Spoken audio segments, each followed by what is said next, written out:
যে রেডি হয়ে নিয়েছি, এখন বেরোবো। তো আবার রেডি হয়ে নিয়েছি এখন।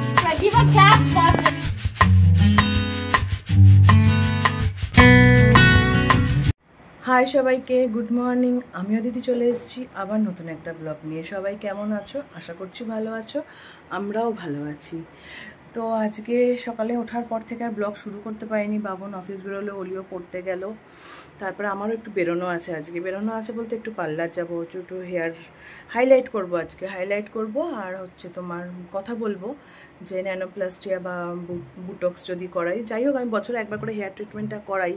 এখন যাব, কথা বলবো, দেখি কোনটা আগে করালে ভালো হবে, হাইলাইট আগে করালে ভালো হবে নাকি মানে ট্রিটমেন্টটা আগে করালে ভালো হবে। কথা বলে যদি বলে না হাইলাইট করানো যাবে তাহলে আজকে হাইলাইট করে আসবো। তারপরে আবার বিকেলবেলা আছে বাবনের ডক্টরের কাছে অ্যাপয়েন্টমেন্ট আছে, ডেন্টালের কাছে। তো ডেন্টিস্ট দেখাতে যাবো আজ বিকেলে, কোনো দাঁতটা খুব প্রবলেম করছে। তো এই আর কি। তো এখন যাই। এদিকে বিছানা সব গোছানো হয়ে গেছে, অলি পড়তে চলে গেছে, তারপরে তো সব বিছানা গুছিয়ে নিয়েছি। এখন যাব, স্নান করব, স্নান করে জাস্ট এসে ঠাকুরটা দেবো।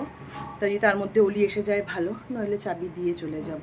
তো চলো এখন গিয়ে আমি গিয়াকে কাজবাজগুলো সারি, আজকে আর সময় হবে না, তারা আছে।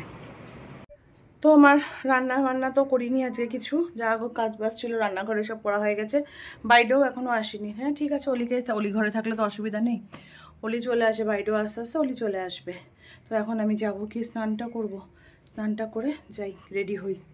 তো চলো আগে গিয়ে স্নানটা সারি। বাদ বাকি যা কাজকর্ম ছিল সব কাজকর্মই মোটামুটি হয়ে গেছে, এখন আর কোনো কাজকর্ম নেই। এখন কি শুধু স্নানটা বাকি। এখন স্নানটা করে তারপরে আমি রেডি হব, স্নান করবো, ঠাকুর দেবো, বেরোবো। 12টা 10 হয়ে গেছে, 12:30 কোনো একটা মধ্যে আমাকে বেরোতে হবে। তো চলো গিয়ে আমি রেডি হই আগে। হয়ে গেছে, এবার অলিও স্নান করে ঠাকুর দেওয়া হয়ে গেছে, অলিও চলে এসছে। অলিকে এই যে জাস্ট এই ফ্রুটগুলো একটু কেটে দিই, ও খেতে থাক আর আমি রেডি হয়ে বেরোই। খেয়ে নাও, ফেলবে না কিন্তু পুরোটা। বাবে ফল দেখে এরম করিস কেন মুখটাকে? এ কি রে, খাও, সব ভালো, খেয়ে নাও, তাড়াতাড়ি করে শেষ করো। ওই যে রেডি হয়ে নিয়েছি, এখন বেরোবো, পার্লার যাব, দেখি কি বলে না বলে। যদি হয়ে যায় তো ভালো, তাহলে হাইলাইটটা করব, আর না হলে দেখি কবে আবার যাই আর বনির গিফট আনবো। এই দুটো। ও সব সময় দুষ্টমি, যে সারাক্ষণ ওর দুষ্টমি, মাথা ধর জুতোটা পরি ঠিক করে। তো বেরো, এই কাজ আছে, দুটো কাজই, আর তো কোনো কাজ নেই আমার, না এই দুটো কাজই আছে।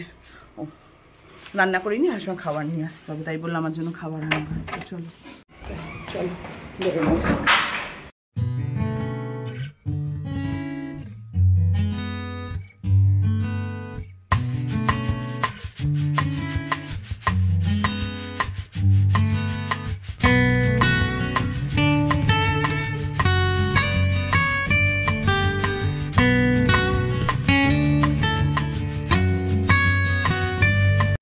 অনেক লেট হয়ে গেছে, 12:30টায় গেছি, এখন বাজে 4:30। এই যে তার মধ্যে পনির গিফট নিলাম, বিরিয়ানি নিলাম, নিয়ে বাড়ি। মেয়েটা অনেকক্ষণ না খেয়ে বসে আছে, তাড়াতাড়ি যাই। তো দেখলেই বললামই বিরিয়ানি আনবো, এই যে বিরিয়ানি নিয়ে এসছি আমার আর অলির। আর কথা বলতে পারছি না, ভীষণ খিদে পেয়েছে। গেছি 12:30টায়, আসলাম 4:30। আমি ভেবেছিলাম 1-2 ঘন্টার মধ্যে হয়ে যাবে, এত টাইম লাগবে। আর মেয়েটাও সেই থেকে না খেয়ে বসে আছে। নে বাবা, নে বাবা। মেয়েটাও সেই থেকে না খেয়ে বসে আছে, ভাবো। ওই ঘরেই চল, এই ঘরে লাইট নেই তো। তো চলো, আর কথা বলতে পারছি না, এখন আমি গিয়ে আগে লাঞ্চটা সারি, এই যে নিয়ে বসি, এখন আর পাচ্ছি না। আর মেয়েটাও সেই থেকে না খেয়ে বসে আছে আমার জন্য, আমার স্টাইলের জন্য মেয়েটার কষ্ট, আর কিছুই না। চলো পরে কথা হবে। 2 hours later. তো আবার রেডি হয়ে নিয়েছি, এখন যাচ্ছি হচ্ছে একটু ডক্টরের পাশে যাবো। বাবনের দাঁতে একটু প্রবলেম হচ্ছে, ওই জন্য ডক্টর দেখে নিয়ে আসি। আর এই যে অলি এখন রেডি হবে, অলি যাবে হচ্ছে টিচার্স ডেতে বনির বাড়ি। তো যাই হোক, যাও ঘুরে আসো তুমি, ততক্ষণ আমি বাবাকে নিয়ে ডাক্তারখানা থেকে আসি। চলো বেরোনো যাক, বাবা রেডি হয়ে গেছে, চলো বেরোই আমি, আর তুমি চলে যাও আর চাবি নিয়ে যাও, আমি নিয়ে আসবো ওখান থেকে চাবি। তো চলো যাওয়া যাক। হ্যাঁ কি আছে, ঠিক আছে, চলো বেরিয়ে পড়েছি, যাই ডক্টরটা দেখিয়ে আসি। দেখো চোখ মুখের কি অবস্থা, সকাল থেকে রাস্তায়। তো যাই। তো চলে এসছি ডক্টর দেখিয়ে। ডক্টর দেখাতে গিয়ে পুরো দাঁত তুলে বাবনকে বাড়ি পাঠালো, কারণ দাঁতের কন্ডিশনটা এমনই ছিল, না তুললে হতো না। তো ডক্টর বললো যে এটাকে তুলে নিলেই বেটার। তো বললাম ঠিক আছে তুলেই দিন। ও বললো, বাবনও বললো ঠিক আছে উঠিয়ে দিন। আর খুব কষ্ট পাচ্ছিলো, মানে ভীষণই ব্যথা হচ্ছিলো দাঁতটা দিয়ে। তো যাই হোক, ওই জন্য দাঁতটা তুলেই একবারে বাড়ি চলে আসলাম। তো এই আর কি, গেলাম দেখাতে, একদম তুলে ডাক্তার বাড়ি পাঠিয়ে দিল। তবে ডাক্তারটার হাতটা খুব ভালো, মানে 5 মিনিটের মধ্যে দাঁত তোলা হয়ে গেছে। হাতটা খুবই ভালো ডাক্তারটার। তো যাই হোক, দাঁতটা তোলা হয়ে গেছে, এটা বড় কাজ হলো, কারণ এটা নিয়ে না অনেকদিন ধরেই বাবন একটু কষ্ট পাচ্ছিল দাঁতটা নিয়ে, মাঝে মাঝেই দাঁতটায় ব্যথা হতো। তো তোলা হয়ে গেলো, একদিকে ভালো হলো। তো যাই হোক, তো এই বাড়ি আসলাম, এখন ওকে আইসক্রিম দিতে হবে। ডাক্তার বললো এখন গিয়ে একটা আইসক্রিম দেবেন, ঠান্ডা পড়বে, আর ওই ফ্রিজের জল দিয়ে তুলে দিয়ে ওইসব যা করে আর কি।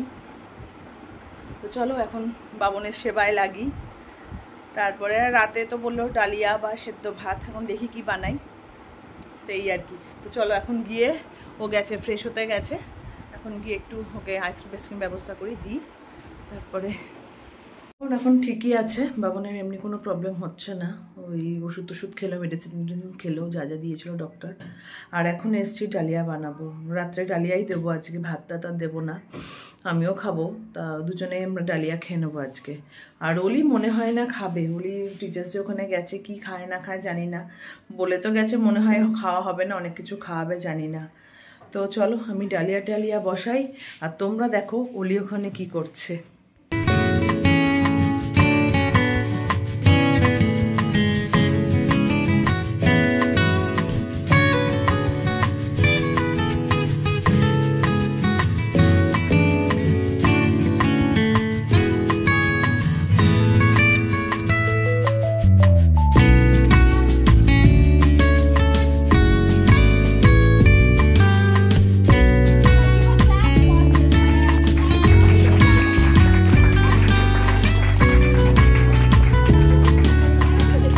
এখানে আমি ডালিয়া বসিয়ে দিয়েছি, কারণ ডালিয়াটা খেয়ে বাবনের আবার ওষুধ আছে, মেডিসিন আছে, ওই জন্য তাড়াতাড়ি করে নিলাম আজকে। তাড়াতাড়ি করে খাইয়ে মেডিসিনটা দিয়ে দেবো, কারণ এখনও তো জায়গাটা অবশ রয়েছে।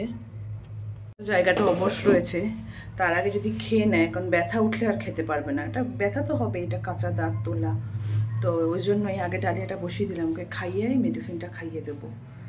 আর ওলি এখনও আসেনি, ওলি এখনও ওখানেই আছে বনির বাড়িতে, এখনও ওরা এনজয় করছে, এখান দিয়ে আওয়াজ পাওয়া যাচ্ছে পুরো দমে। দেখি কখন আসে। বাবনকে খাইয়ে দাইয়ে শুয়ে দিয়েছি, ওলিকে বললাম বিছানাটা কর, আর ডালিয়াটা ওকে খাওয়ালাম, আমিও খাওয়া হয়ে গেছে। খেয়ে দিয়ে বাবনকে ওষুধ দিলাম, ওষুধ দিয়ে বাবনকে বললাম তুমি শুয়ে পড়ো, কারণ কি ওর না এখনও দাঁতটা পুরো অবশ হয়ে আছে। তো অবশ্য হতে কি ব্যথাটা টের পাচ্ছে না, কিন্তু যদি মানে সেন্সটা এসে যায় খুব ব্যথা তো একটা হবেই, কাঁচা দাঁত তোলা। তা আমি বললাম না, তাড়াতাড়ি ওষুধ খেয়ে তুমি ঘুমিয়ে পড়ো। ওই জন্য বাবনকে শুয়ে দিয়ে আসলাম। এবার আমি যাব ফ্রেশ হবো, আসবো। দেখো আমার আজকে চোখ মুখের অবস্থা, মানে সারাটা দিন তো বাইরে, আজকে সেই সকাল 12:30টায় বেরিয়েছি, এসছি, মানে জাস্ট ওই লাঞ্চ করলাম 4:30টার সময়, লাঞ্চ করে আবার 5:30-6টার সময় আবার বেরোলাম। তো যাই হোক, এই তো চললো আজকে। জানি না কি ব্লগ করতে পেরেছি, তোমাদের কেমন লাগবে তাও জানি না, প্লিজ একটু অ্যাডজাস্ট করে নিও। তো চলো আজকের জন্য ব্লগটা এখানেই এন্ড করছি। ভালো লাগলে please like, comment and share করে দিও, আর সাবস্ক্রাইব করতে ভুলো না। সাবস্ক্রাইব করার পর বেল বাটনটা ক্লিক করে দিও, এতে নতুন কোনো ভিডিও দিলে তোমাদের কাছে সর্বপ্রথম নোটিফিকেশান চলে যায়। আর যদি আমার ব্লগগুলো ভালো লাগে তাহলে প্লিজ একটু তোমাদের ফ্রেন্ড সার্কেলের কাছে একটু শেয়ার করে দিও। তো চলো আজকের জন্য টাটা, দেখা হচ্ছে আবার নতুন একটা ব্লগে। Good night.